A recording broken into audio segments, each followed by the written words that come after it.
بسم الله الرحمن الرحيم আসসালামু আলাইকুম ওয়া রাহমাতুল্লাহ। বিসমিল্লাহির রহমানির রহিম।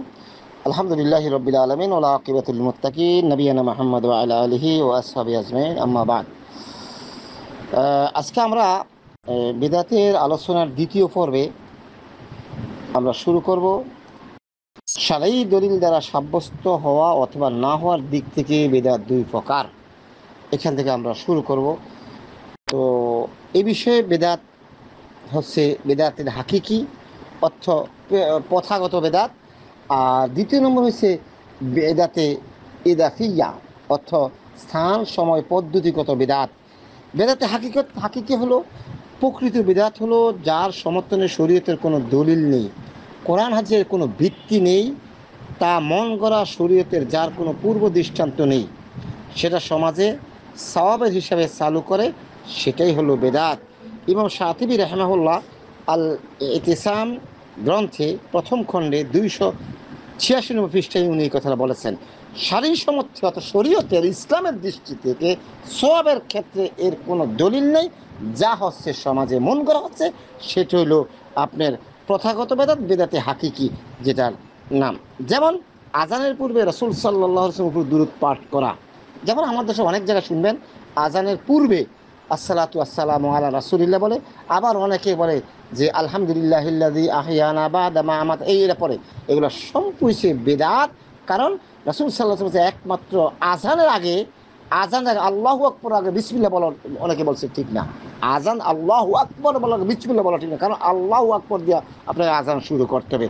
সুতরাং আজান আগে দুরূদ শরীফ পড়া, আজান আগে যে ঘুমের দোয়া পড়া, যেমন শবে বরাতের উদ্দেশ্য করে বিভিন্ন প্রকার ইবাদতে লিপ্ত হওয়া, এগুলো সব হইছে প্রকৃত বেদাত অর্থাৎ আসল বেদাত, শরীয়তের মধ্যে নতুন করে আবিষ্কার করছে, যা শরীয়তে রাসূল সাল্লাল্লাহু আলাইহি ওয়াসাল্লাম সাহাবে আজমেন থেকে এর কোনো ব্যক্তি নেই।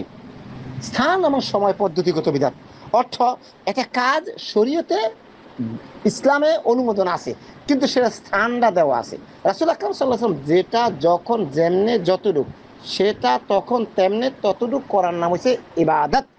যেটা যখন যেমনে, যখন সময় যেমনে মানে নিয়ম যতটুক আদাত মানে কতটুক করবে, সেটা তখন তেমনি ততটুক করার হচ্ছে ইবাদত। কিন্তু এখন যদি আমরা যেমন রাসূল সাল্লাল্লাহু আলাইহি সাল্লাম যে সুন্নতি পদ্ধতি, আজানের পরে রাসূল সাল্লাল্লাহু আলাইহি সাল্লাম বলেছে মুয়াজ্জিন যা বলে তোমরা তার মতো সমান সমান বলো, অথবা আমার সামনে দুরূদ শরীফ পড়ো। যেই ব্যক্তি দুরূদ শরীফ পড়ার পরে আমার জন্য দোয়া করবে, জান্নাতে মাকামের উচ্চ মাকাম চাইব, আমার জন্য ওয়াজিব হয়ে যাবে তার জন্য কী করা, শাফায়াত করা। কিন্তু আজানের পর দুরূদ শরীফ পড়ার হাদিস দ্বারা প্রমাণিত, কিন্তু যখন ওই দুরূদ শরীফটা যদি আমরা উচ্চস্বরে চিল্লা ফিল্লা করে পড়ি তাহলে এটা হবে না। এর আরেকটা কি, আজান দেওয়া। জুমার দিন সলাতের আগে আজান দেওয়া, কিন্তু জুমার দিন ইমামকে সামনে রেখে আজান দেওয়া, আজানটা শরীয়ত দ্বারা প্রমাণিত, কিন্তু ইমামকে সামনে রেখে আজান দেওয়া কোরআন হাদিস দ্বারা কী হিসেবে প্রমাণিত নয়। এবং শোক, রাসূল সাল্লাল্লাহু আলাইহি ওয়াসাল্লাম বলেছে কেউ যদি মারা যায় তাহলে তাকে তোমরা 3 দিন পর্যন্ত তাদের খাদ্য বিলি করো, কারণ তারা বিয়োজনে শোকে শোকাহত থাকে, তাদেরকে সান্ত্বনা হিসেবে খাদ্য দেয়। কিন্তু এই জন্য নীরবতা পালন করতে হবে, তারপরে সাদা ধুতি পিনতে হাঁটতে হবে, এগুলো ইসলামে নাই। এগুলো হচ্ছে সব কিছু স্থান কাল ক্ষেত্র বিশেষ।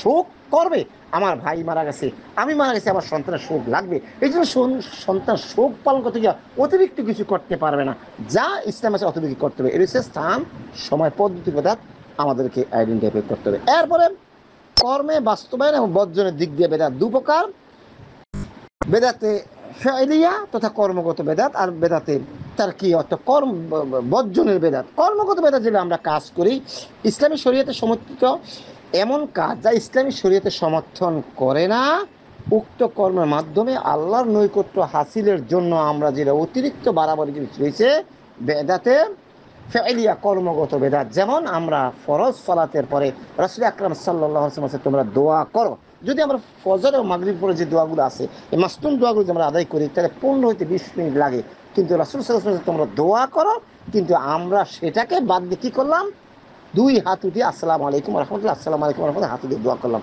এটি হচ্ছে আপনার কর্মগত, এটা করা যাবে না। কিন্তু এই দোয়াটা মিনিটটা করার উদ্দেশ্য হচ্ছে কি, আল্লাহর নৈকট্য হাসিল করার জন্য। আপনি রোগী অসুস্থ হয়েছে, মিলাদ পড়াইছেন আল্লাহর নৈকট্য হাসিল করার জন্য। ঘর উদ্বোধন করবেন, মিলাদ পড়াইছেন আল্লাহর নৈকট্য হাসিল করার জন্য। সুতরাং এটা শরীয়তে অনুমতি নয়, এটা আপনি করতে পারেন, এটা হচ্ছে কর্মগত বিধান। তারপরে বর্জনের মাধ্যমে বিধান, যেমন শরীয়ত আপনার জন্য কিছু অনুমোদন করেছে, সেটা আপনি কাউতালি করে বেশি পণ্ডিতি করে ছেড়ে দিতে পারবেন না। যেমন আমি নিজে অনেক শুনতে পেয়েছি, অনেক সুফিবাদীরা বলে যে আমরা ধরেছি গুরু, খাই না গরু, মানে গুরু ধরেছে যে গরু খায় না, অর্থাৎ আল্লাহর হালাল বস্তুকে তারা হারাম ঘোষণা করেছে। সুতরাং এটা শরীয়তে অনুমতি দেয়। তারপরে হলো বিশ্বাসগত বাস্তবের দিক দিয়া বেদাত দুই প্রকার, বেদাতে এতেকাদিয়া এবং আপনার বেদাতে আমালিয়া। এতেকাদিয়া বেদাত হলো রাসূল সাল্লাল্লাহু আলাইহি ওয়াসাল্লাম থেকে প্রমাণিত বিষয়ের বিপরীত কোনো বিষয়ের উপর বিশ্বাস স্থাপন করা। রাসূল সাল্লাল্লাহু আলাইহি ওয়াসাল্লাম থেকে প্রমাণিত, আসহাবে আজমিন থেকে প্রমাণিত এই জিনিসটা এটা, কিন্তু আমরা উল্টা যদি বিশ্বাস করি সেটাকে বলে বিশ্বাসগত বেদাত। তারপর হচ্ছে আপনার বেদাতে আমলিয়া।